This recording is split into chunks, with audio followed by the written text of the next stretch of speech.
ఆంధ్రప్రదేశ్ ఆదివాసీ JAC ఐక్యత. Tribal advisory council ని తక్షణమే ఏర్పాటు చేయడంతో పాటు ఏజెన్సీలో ఉద్యోగ నియామకాల సమస్యలను పరిష్కరించాలని ఆంధ్రప్రదేశ్ ఆదివాసీ జేఏసీ నాయకులు ప్రభుత్వాన్ని డిమాండ్ చేశారు. కాగా తమ డిమాండ్ల సాధన దిశగా రాష్ట్ర కమిటీ పిలుపు మేరకు చింతూరు డివిజన్ కమిటీ ఆధ్వర్యంలో స్థానిక ఐటీడీఏ ముందు రిలే నిరాహార దీక్షలు చేపట్టారు.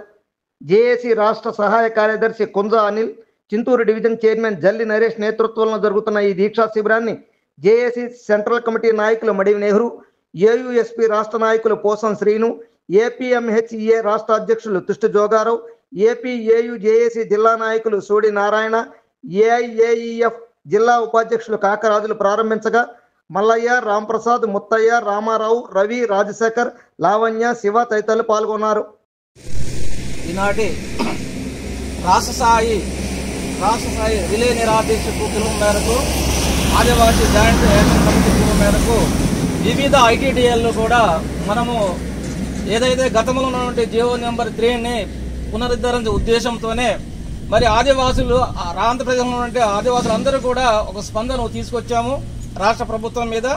అలాగే ముఖ్యమంత్రి వర్యులు కూడా మన గిరిజనుల యొక్క మనోభావాన్ని అర్థం చేసుకొని ఒక కమిటీని కూడా ఏర్పాటు చేస్తామని అన్నారు. కాబట్టి ఇది ఒక శుభ పరిణామం. ఏదైతేనేమి ఈ రోజున చాలా మంది ఇక్కడ ఉద్యోగులు ఉన్నాం. ఇవాళ మనము నెక్స్ట్ తరాన్ని వారసులుగా మరి ఇవాళ నిరుద్యోగులు డిఎస్సి చేసిన వాళ్ళు ఉన్నారు, డిఎస్సి బీడీ చేసిన వాళ్ళు ఉన్నారు. మరి ఈ రోజు పిల్లలు చూస్తే అందరు ఎంప్లాయీస్ ఉన్నారు తప్ప అసలైన బాధ ఆవేదన వాళ్ళకు ఉండాలి. కానీ ఈ రోజున చాలా మంది ఉద్యోగులు మనం ముందుకు వస్తున్నాం. మనం ఈ రోజు ప్రశాంతంగా ఎండాకాలం ముందు ప్రశాంతంగా ఏసీ రూములు లేదంటే ఫ్యాన్లు పెట్టుకుని కూర్చొని నిద్రపోవచ్చు. కానీ మన లక్ష్యం అది కాదు. మన నెక్స్ట్ తరం వాళ్ళకి కూడా మనం ఈ ఏవైతే ఉన్నాయో వాటిని పునరుద్ధరించాలనే ఉద్దేశంతో ఇలా రాష్ట్ర వ్యాప్తంగా అన్ని ఐటీడీఎల్ ముట్టడి కార్యక్రమాలు చేస్తున్నారు. రకరకాల వినూత్నమైన పద్ధతుల్లో కూడా ఏర్పాటు చేయడం జరిగింది. మనం కోరుకునేదే తక్షణమే ట్రైబల్ అడ్వైజరీ కమిటీ పెట్టేసి మరి జియో నెంబర్కి 100% ఏవైతే ఉందో ఆల్టర్నేట్ గా మళ్ళీ ఏమన్నా చట్టం తీసుకురావాలని మనం ఈ నిరాహార దీక్షకు ఇచ్చేసినటువంటి పెద్దలు చిన్నలు అందరికీ కూడా మరొకసారి మనము ఉద్యమ స్ఫూర్తిని ముందుకు తీసుకెళ్లాలని కోరుకుంటున్నాం. అలాగే యాక్చువల్ గా జేఏసీ మండల స్థాయిలో ముందు కమిటీలు ఏర్పాటు చేయాలి, గ్రామ స్థాయిలో ఏర్పాటు చేయాలి. మరి రేపు బహిరంగ సభలు అంటున్నారు. ఏకత్వం భిన్నత్వం ఏకత్వం ఎన్ని సంఘాలు ఉన్నా కూడా మన అంతిమ లక్ష్యం మాత్రం మనం మన ఏజెన్సీ ప్రాంతంలో ఉన్నటువంటి మెగా డిఎస్సిని వీళ్ళు మెగా డిఎస్సీలో జిల్లా స్థాయి కాకుండా ఏజెన్సీ ప్రాంతంలో ఏవైతే ఉన్నాయో ఉపాధ్యాయ నియామక చట్టాలు ఏవైతే ఉన్నాయో అవి చేసి స్పెషల్గా ఆదివాసీ డిఎస్ ప్రకటించాలని మనం కోరుకుంటున్నాం.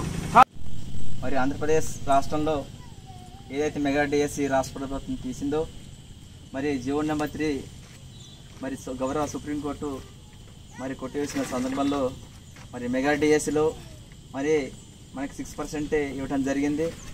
ఈ రాష్ట్ర ప్రభుత్వం మనం ఒకటే వినిపించుకుంటున్నాం. ఈ ఆదివాసీ షెడ్యూల్ భూభాగంలో మరి గతంలో 100% మరి చెడ్డిలేరు ప్రాంతంలో జియో నెంబర్ 3 తరగా ఏజెన్సీ ప్రాంతంలో 100% ఉద్యోగాలు మనకి ఇచ్చే సందర్భం ఉంది. కాబట్టి మన డిమాండ్ ఏంటంటే ఈ మెగా డిఎస్సిలో మరి ఏదైతే పోస్టులు ఉన్నాయో జనరల్ నామ్స్ ప్రకారం కాకుండా మరి ప్రత్యేక డిఎస్సి ద్వారా మరి ఫిలప్ చేయమని మనం డిమాండ్ చేస్తున్నాం.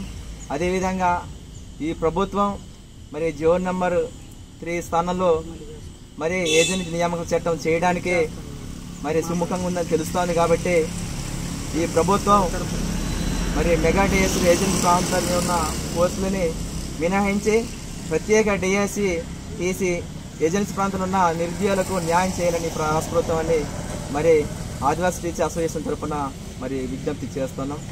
ఏజెన్సీ ప్రాంతం అంటేనే ఆదివాసీల రక్షిత భూభాగం, ఆదివాసీలకు మాత్రమే కేటాయించిన భూభాగం. ఈ ప్రాంతంలో ఉపాధి అవకాశాలన్నీ కూడా ఆదివాసీలకే దక్కాలని నాటి ప్రభుత్వం 1986లో ప్రత్యేకమైన జీవోలు చట్టాలు తీసుకొచ్చినప్పటికీ కూడా దశాబ్దాలుగా రాష్ట్ర ప్రభుత్వాలు అమలు చేయని పరిస్థితుల్లో ఉంటే అనేక ఉద్యమాలు, ఆందోళనలు, న్యాయ పోరాటాలు చేసి 2000 సంవత్సరంలో సాధించుకున్న 3GOని గిరిజనేతరులు 20 సంవత్సరాల పాటు సుప్రీంకోర్టులో న్యాయ పోరాటం చేసి 2020లో సుప్రీంకోర్టు ద్వారా మా ప్రాంతంలో ఆదివాసీ ప్రాంతంలో ఆదివాసీల ఉద్యోగాల్ని కోల్పోవడం జరిగింది. నాటి నుంచి దాదాపు 5 సంవత్సరాలుగా ప్రభుత్వాలతోటి అనేక రకాల ఆందోళనలు పోరాటాలు చేసి చివరికి ఆంధ్రప్రదేశ్ రాష్ట్ర ప్రభుత్వం ఈరోజు 3GOని పునరుద్ధరించడానికి సుముఖంగా ఉన్నామని ఈ మధ్య కాలంలో గౌరవ ముఖ్యమంత్రి గారు స్పష్టం చేయడాన్ని ఆదివాసీ జేఏసీ స్వాగతిస్తూనే అభినందిస్తూ ధన్యవాదాలు తెలియజేస్తున్నాయి. ప్రస్తుత డిఎస్సి మెగా డిఎస్సి ఏదైతే ఉందో ఏజెన్సీ ప్రాంతంలో ఉన్న పోస్టులను మినహాయించి వెంటనే టీఏసీని ఏర్పాటు చేసి ఏదైతే 3GO పునరుద్ధరణ ప్రక్రియ మొదలు పెడుతున్నారో వెంటనే 3GO మళ్ళొకసారి న్యాయ పోరాటంలో న్యాయ సమీక్షలో ఈ మా ఏజెన్సీ ప్రాంత ఉద్యోగాల రిజర్వేషన్లు కొట్టుకుపోయే పరిస్థితి లేకుండా పటిష్టమైన చట్టాన్ని ఉద్యోగ నియామకాల చట్టాన్ని తీసుకొచ్చి ఆదివాసీ ప్రాంత ఉద్యోగాలన్నీ కూడా ఆదివాసీలతోటి భర్తీ చేసే విధమైన చట్టాన్ని తీసుకొచ్చాక మళ్ళీ స్పెషల్ డిఎస్సిని నిర్వహించి ఆదివాసీ ప్రాంతాల్లో ఆదివాసీలకు ఉద్యోగాలు కల్పించేంత వరకు ప్రభుత్వం మీద ఒత్తిడి తీసుకురావడం కోసం మాత్రం ఈ రిలే నిరాహార దీక్షలు రాష్ట్ర వ్యాప్తంగా ఐటీడీఏలలో నిర్వహించడం జరుగుతుంది ఆంధ్రప్రదేశ్ ఆదివాసీ జేఏసీ. కాబట్టి ప్రభుత్వం వెంటనే టీఏసీని ఏర్పాటు చేసి మెగా డిఎస్సీలో ఉన్న ఏజెన్సీ ప్రాంత ఉద్యోగాలు మినహాయించి వెంటనే చట్టాన్ని తీసుకొచ్చేసి చట్టం ద్వారా మళ్ళీ ప్రత్యేక ఏజెన్సీ డిఎస్సీని ప్రకటించాలనే డిమాండ్ నెరవేరేంత వరకు ఈ ఆందోళన కొనసాగిస్తామని ప్రభుత్వాన్ని డిమాండ్ చేస్తున్నాం. ఏజెన్సీ నియామకాల చట్టాన్ని 3GO పునరుద్ధరణలో భాగంగా ఏజెన్సీ నియామకాల చట్టాన్ని 3GO పునరుద్ధరణలో భాగంగా ఏజెన్సీ నియామకాల చట్టాన్ని టీఏసీని వెంటనే